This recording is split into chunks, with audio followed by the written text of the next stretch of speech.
Em 1937, nos laboratórios silenciosos da Áustria, um botânico chamado Hans Molich documentou uma guerra silenciosa que acontece debaixo dos seus pés. Ele provou que o fracasso da sua horta, o tomateiro que murcha sem explicação, o feijão que nunca vinga, não é culpa sua. Não é o solo, não é a água. É sabotagem, uma forma de combate químico que uma planta usa para envenenar a outra, paralisando suas raízes e roubando seus nutrientes. Molich deu um nome a essa arma biológica: alelopatia. Ele publicou tudo em um livro, um documento que detalhava como organizar as plantas para que elas se defendessem e até se ajudassem, dobrando a produção sem um único pingo de veneno comprado, sem um grama de adubo industrial. Um conhecimento que deveria estar em todas as escolas de agronomia, em cada manual de jardinagem. Mas ele foi enterrado, silenciado. Por quê? Porque um jardim que não adoece não compra remédios. Uma horta autossuficiente é a maior ameaça para uma indústria que lucra milhões com a sua falha, vendendo soluções em garrafas para problemas que a própria natureza já resolvia de graça. A sua autonomia é o prejuízo deles. Seja bem-vindo ao nosso canal. Se esse conhecimento ressoa com você, se a ideia de libertação através da terra faz sentido, então você está no lugar certo. Se inscreva, porque o que vamos revelar a seguir não é jardinagem, é a retomada do nosso poder. Hans Molich, nascido em 1856, não era um teórico de gabinete. Era um homem que sujava as mãos de terra, um observador minucioso que entendia a linguagem silenciosa do campo. Ele não buscava criar um novo veneno ou um adubo milagroso. Sua obsessão era entender o código, as regras de engajamento que a natureza já usava há milhões de anos. E o que ele catalogou no Relatório Agronômico Austríaco de 1938, seção 7, sob o código CH 1837b, não era uma opinião, era um registro forense. Um documento que, se não tivesse sido suprimido, teria mudado a forma como nós produzimos nosso próprio alimento para sempre. O relatório descreve seus canteiros de controle, lado a lado. De um lado, a horta convencional, plantada como os manuais modernos ensinam. Do outro, o seu campo de batalha estratégico, onde cada planta era posicionada como uma peça de xadrez. As imagens que acompanham o documento, granuladas e em preto e branco, são a prova irrefutável. Nos canteiros onde a alelopatia era ignorada, vemos o fracasso que você conhece bem. Plantas raquíticas, folhas amareladas, uma luta constante pela sobrevivência. Mais ao lado, a anomalia, a prova do conhecimento proibido. Vemos tomateiros com 2,5 metros de altura, mais altos que um homem adulto com os braços erguidos, carregados com frutos tão pesados que os galhos precisavam de escoras de madeira para não quebrar. Vemos repolhos que, segundo as anotações de Molich, atingiram pesos de mais de 15 quilos cada, cabeças densas e perfeitas. Suas fileiras de milho consorciadas com feijão e abóbora. Não eram apenas plantas, eram uma fortaleza biológica com espigas que pareciam ter o dobro do tamanho das variedades comerciais. E nós sabemos, isso soa como ficção, um exagero, mas as provas foram registradas. As fotografias mostram Molich, um homem de estatura mediana ao lado de suas criações. E ele parece pequeno, ofuscado pela vitalidade que ele mesmo destravou. Ele não adicionou nada ao solo. Ele não usou nenhum produto comprado. Ele apenas removeu a sabotagem. Ele organizou as plantas para que a guerra química subterrânea parasse e a cooperação começasse. O trabalho de Molich não era um simples guia de plantio. Era um manual de libertação. Ele provou que a abundância não precisa ser comprada em uma garrafa plástica. Ela está codificada na própria semente. E essa revelação era uma ameaça direta a todo o modelo de negócio que estava nascendo, um modelo baseado na sua dependência. Eles não podiam refutar os dados, então eles os enterraram, silenciaram, fizeram parecer complexo e relevante, uma dica de avó, diante da ciência avançada dos seus venenos engarrafados. A verdade é que a sua autonomia é o que eles mais temem. E Hans Molich, em 1987, entregou a chave para essa autonomia em um prato de prata. Uma chave que eles fizeram de tudo para que você nunca encontrasse. Mas a pergunta que eles não queriam que você fizesse é: como? Como uma planta sabe que a outra está ali? Como ela coordena um ataque químico tão preciso? A resposta foi silenciada, porque não está na biologia que eles nos vendem nas prateleiras, está na física, na eletricidade. Veja, nós fomos ensinados a enxergar o solo como um amontoado de minerais, um substrato morto. É uma mentira. A Terra, o nosso planeta, é uma pilha gigantesca. O solo abaixo dos seus pés carrega uma carga elétrica negativa, sutil, mas constante. A atmosfera, o ar que respiramos, carrega uma carga positiva. Entre o chão e o céu existe uma diferença de potencial elétrico, um gradiente que pode ser medido em centenas de volts por metro. E bem no meio desse campo de força invisível está a sua planta. Ela não é apenas um ser biológico, ela é uma máquina elétrica, uma antena de carne e osso. Suas raízes, mergulhadas no solo negativo, funcionam como polo terra de um circuito.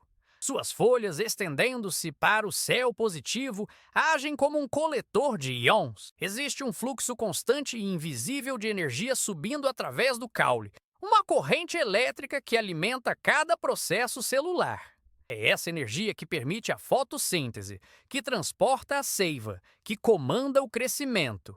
E é aqui que o segredo se aprofunda.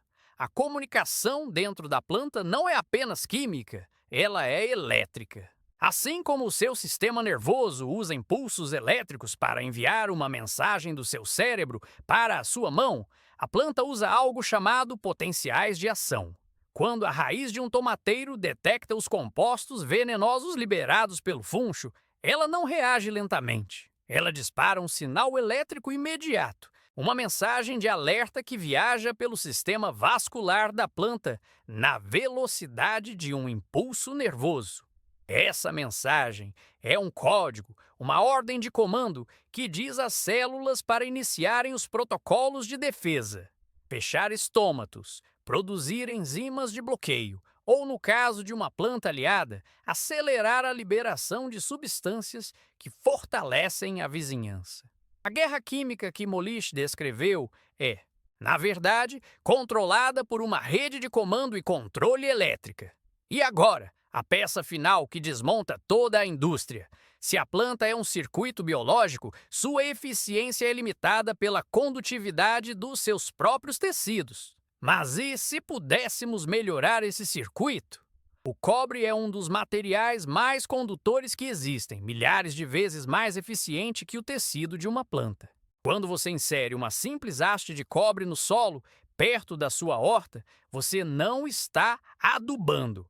Você está instalando uma antena secundária, um supercondutor que ajuda a planta a se conectar de forma mais eficiente ao potencial elétrico da Terra. Você está aumentando a voltagem do sistema. Com mais energia disponível, a planta não apenas cresce mais forte e mais rápido. Todo o seu sistema de defesa, seus potenciais de ação, tornam-se mais rápidos e robustos. Ela se torna mais sensível, mais reativa e muito mais letal contra seus inimigos. É a ciência que eles enterraram sob a farsa da química. Porque eles podem te vender um veneno engarrafado por R$ 50, mas não podem te vender um pedaço de fio de cobre que custa centavos e resolve o problema para sempre. A libertação da sua horta não está em uma garrafa. Está em entender o código elétrico que eles fizeram de tudo para que você esquecesse. E o que você acabou de entender essa arquitetura elétrica da natureza é apenas a ponta de um conhecimento que foi deliberadamente fragmentado e espalhado. Eles nos entregaram as peças do quebra-cabeça, mas esconderam a imagem na caixa, para que nunca pudéssemos montá-lo por completo. A antena de cobre, a eletrocultura, é uma dessas peças. A alelopatia de Molich é outra. Mas e as outras? O que mais eles esconderam de nós? A verdade é que existem mais de uma dúzia de protocolos como estes, tecnologias ancestrais e princípios físicos que foram sistematicamente suprimidos, ridicularizados e enterrados sob o peso do marketing de venenos e fertilizantes sintéticos. Por que eles fariam isso? Pela mesma razão que enterraram o trabalho de Molich, porque cada uma dessas técnicas é uma solução definitiva, e o modelo de negócio deles não se baseia em soluções, se baseia em assinaturas. Eles não querem que você cure sua horta de uma vez por todas. Eles precisam que ela adoeça um pouco a cada estação, que ela precise de um empurrão químico a cada ciclo, para que você continue voltando de carteira aberta para comprar a próxima dose do veneno que eles chamam de remédio. Cada técnica que promove a autonomia é uma ameaça direta a esse ciclo de dependência. Cada pedaço de conhecimento que te liberta é um prego no caixão do lucro recorrente deles. Nós passamos anos vasculhando arquivos esquecidos, traduzindo documentos empoeirados e testando em campo esses protocolos proibidos. Nós reunimos o conhecimento que eles tentaram apagar. Métodos que ensinam como usar frequências sonoras para despertar o código genético adormecido em sementes antigas, dobrando a taxa de germinação. Técnicas para transformar a água comum da sua torneira numa bateria líquida para suas plantas, usando princípios magnéticos simples para aumentar a absorção de nutrientes em mais de 200%. Como criar uma cúpula de proteção energética ao redor do seu canteiro que repele pragas sem usar uma única gota de veneno, apenas com a disposição estratégica de minerais específicos. Cada um desses métodos é simples, barato e permanente. E é exatamente por isso que eles foram silenciados. Se você sente que está pronto, se a ideia de ter um arsenal completo de tecnologias de libertação ressoa com você, eu juntei todo esse conhecimento resgatado em um guia completo, o nosso Manual de Autonomia. Ele está disponível no primeiro link aqui na descrição. É o mapa completo que eles não queriam que você visse. Mas vamos continuar, porque eu preciso te mostrar exatamente como construir e instalar essa antena de cobre. Eu preciso que você veja com seus próprios olhos o poder de apenas uma dessas peças do quebra-cabeça. O que acontece quando você restabelece a conexão elétrica que eles tentaram cortar? Porque a sua primeira colheita abundante, sem veneno e sem custo, será a prova definitiva de que tudo o que eles nos disseram era uma mentira projetada para nos manter fracos e dependentes. A revolução começa com uma única semente, plantada com o conhecimento correto. Para entender a escala dessa supressão, nós precisamos voltar para um momento específico da história, logo após as grandes guerras mundiais. Foi ali que o jogo mudou. As mesmas fábricas que produziam o aço para os tanques e os químicos para as bombas precisavam de um novo mercado, e elas encontraram esse mercado debaixo dos seus pés. A invenção do processo Haber-Bosch, que permitiu a produção em massa de amônia sintética, foi vendida como a salvação da humanidade, a promessa do fim da fome. E por um tempo, pareceu que era. A produção de fertilizantes nitrogenados explodiu. Passou de alguns milhares de toneladas no início do século para mais de 100 milhões de toneladas por ano. Uma inundação química sem precedentes na história do planeta. Mas por trás da propaganda de colheitas fartas, havia uma lógica fria, uma lógica de negócios que envenenou a própria raiz da nossa autonomia. A lógica é brutalmente simples. Um conhecimento como a eletrocultura, onde você instala uma haste de cobre uma única vez, ou a alelopatia, que você aprende uma única vez, é uma solução definitiva. É uma compra única. Para a indústria, isso é um desastre. O lucro deles não está na solução, está na recorrência. Eles não querem te vender a cura, eles querem te vender uma assinatura do remédio. Eles criaram um modelo onde o solo se torna um viciado, um paciente terminal que precisa de uma injeção de droga sintética a cada 3 meses para continuar produzindo. Cada saco de NPK que você compra é uma mensalidade. Cada garrafa de veneno é uma parcela da sua servidão. E como eles garantiram que você se tornaria um cliente vitalício? Silenciando as alternativas. O conhecimento de Moleish, as técnicas de eletrocultura, tudo isso foi sistematicamente rebaixado, ridicularizado. Eles criaram um exército de especialistas de jaleco branco para ir à televisão e aos jornais e nos dizer que a sabedoria dos nossos avós era apenas isso: crendice, folclore, pseudociência. Eles financiaram departamentos inteiros em universidades de agronomia para pesquisar maneiras cada vez mais eficientes de vender seus químicos, enquanto qualquer estudo sobre esses métodos ancestrais era negado, suas verbas cortadas, seus pesquisadores taxados de charlatões.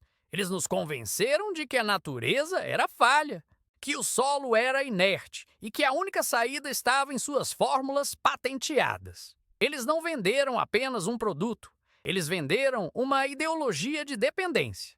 E o preço dessa ideologia foi a nossa soberania, a nossa saúde e a saúde do próprio planeta. O fracasso da sua horta não é um acidente, é a pedra fundamental do modelo de negócio deles. A sua autonomia sempre foi a maior ameaça. Mas eu sei o que você pode estar pensando. Tudo isso soa como história, como conhecimento perdido em livros amarelados de um século atrás. É fácil para eles descartarem isso como folclore, como algo que funcionava nas hortas dos nossos bisavós, mas que não se aplica à ciência moderna. E é aí que a mentira deles desmorona, porque a ciência moderna, a ciência que eles mesmos financiam, foi forçada a testar esses princípios. E os resultados não foram apenas positivos, foram uma afronta direta a todo o modelo de negócio deles. Na última década, um dos maiores e mais controlados experimentos de campo sobre essas tecnologias suprimidas foi conduzido não por um grupo de entusiastas, mas pela Academia Chinesa de Ciências Agrícolas, uma das instituições mais respeitadas do mundo. Eles não chamaram de sabedoria ancestral, eles deram um nome técnico: sistemas de agricultura de alta eficiência energética. Uma fachada para testar exatamente o que Moleish e outros pioneiros da eletrocultura descobriram. O estudo foi monumental. Mais de 120 mil hectares, uma área maior que muitas cidades, foram convertidos. De um lado, os campos de controle, usando o pacote tecnológico padrão, venenos NPK sintético, o método que eles nos venderam como o único caminho. Do outro lado, os campos de teste onde instalaram redes de antenas de cobre e aplicaram os princípios do consorciamento alelopático estratégico. Os dados que eles publicaram, embora discretamente e em jornais de difícil acesso para o público comum, são a prova definitiva que eles tentaram esconder. Nos campos que usaram a física e a biologia esquecidas, houve uma redução de 70% a 90% na necessidade de pesticidas. 70% a 90%. Isso porque as plantas, com seus sistemas elétricos otimizados e suas alianças bioquímicas restauradas, reativaram suas próprias defesas. Elas se tornaram a sua própria fortaleza, o seu próprio exército. O uso de fertilizantes sintéticos, principalmente os nitrogenados, que viciam o solo, caiu mais de 50%. A razão é simples. A conexão elétrica melhorada com o solo permitiu que as plantas absorvessem os nutrientes que já estavam ali de forma muito mais eficiente. E o golpe final, o número que prova que a supressão foi um ato deliberado de sabotagem econômica. Um aumento médio de produtividade entre 20% e 38% na mesma área. Os números que Moleish registrou em suas fotos, granuladas em 1937, foram replicados, em escala massiva, com a tecnologia de monitoramento do século XXI. A prova não está mais apenas no passado, ela está aqui, validada, medida e publicada. E essa validação moderna é a maior ameaça de todas, porque ela prova que a abundância não vem de uma garrafa, ela vem da remoção da interferência. Eles não podem patentear um fio de cobre. Eles não podem te vender uma assinatura mensal para a organização correta das suas plantas. E é por isso que um estudo dessa magnitude, que deveria ter sido a manchete de todos os jornais agrícolas do mundo, foi enterrado sob uma montanha de jargão técnico e silêncio corporativo. A sua libertação nunca será televisionada. Chega de teoria. Vamos construir a sua primeira ferramenta de libertação. O que vou te mostrar agora não é uma dica, é um protocolo técnico. Anote. Você vai precisar de um pedaço de fio de cobre nu, sem verniz, sem isolamento. O contato com a terra precisa ser puro, direto. A bitola, a espessura do fio deve ser de 4 a 6 milímetros. Mais fino que isso. Ele não tem massa suficiente para atuar como um bom condutor. Mais grosso e o efeito não aumenta na mesma proporção. Com esse fio, você vai criar uma espiral em uma das pontas. Use um cabo de vassoura ou um cano de 1 polegada como molde. Enrole o cobre dando de 3 a 5 voltas. E aqui está um detalhe crucial. Uma chave que foi deliberadamente apagada dos registros. O sentido da espiral. Se você está no hemisfério sul, como a maioria de nós, a espiral deve ser enrolada no sentido anti-horário. Se estivesse no hemisfério norte, seria no sentido horário. Isso não é misticismo. Você está sintonizando a sua antena com o fluxo natural de energia eletromagnética da Terra. O mesmo princípio físico que governa as correntes oceânicas e os padrões climáticos. Agora, o segredo técnico que garante a eficiência máxima. A peça que transforma um simples pedaço de metal em um catalisador de vida. A haste precisa ser enterrada com a espiral para cima, a cerca de 2 dedos da superfície do solo, mas não tocando nela. A profundidade da haste no solo deve ser de exatamente 30 centímetros. E o alinhamento é tudo. A ponta final da espiral, a última volta que você deu, deve apontar para o norte magnético. Use a bússola do seu celular. Essa precisão não é opcional. Você está alinhando o seu circuito biológico com a grade energética do planeta. Você está plugando a sua horta diretamente na fonte de energia da Terra. E agora, eu te lanço um desafio, um teste de risco zero. O pedaço de cobre que você precisa custa menos que um café. Eu quero que você pegue 2 mudas idênticas da sua planta mais teimosa, aquela que nunca vinga. Plante-as em vasos idênticos com a mesma terra, lado a lado. Em uma delas, instale a antena que você acabou de aprender a construir. Na outra, não faça nada. Regue as duas da mesma forma e apenas observe. Em poucas semanas, você não terá mais uma opinião. Você terá uma prova irrefutável de que eles mentiram para nós sobre tudo. E essa prova te custou centavos. O que nos leva à pergunta final, a mais perigosa de todas. Se uma solução tão poderosa e barata foi enterrada por décadas apenas para proteger um modelo de negócio, o que mais eles esconderam de nós? O que você arriscaria plantar, criar ou construir se o dinheiro não mandasse no mundo? Este é apenas um arquivo que abrimos. Existem outros, trancados e empoeirados. Se você quer estar aqui quando revelarmos o próximo protocolo, se inscreva e ative as notificações. A sua libertação está esperando.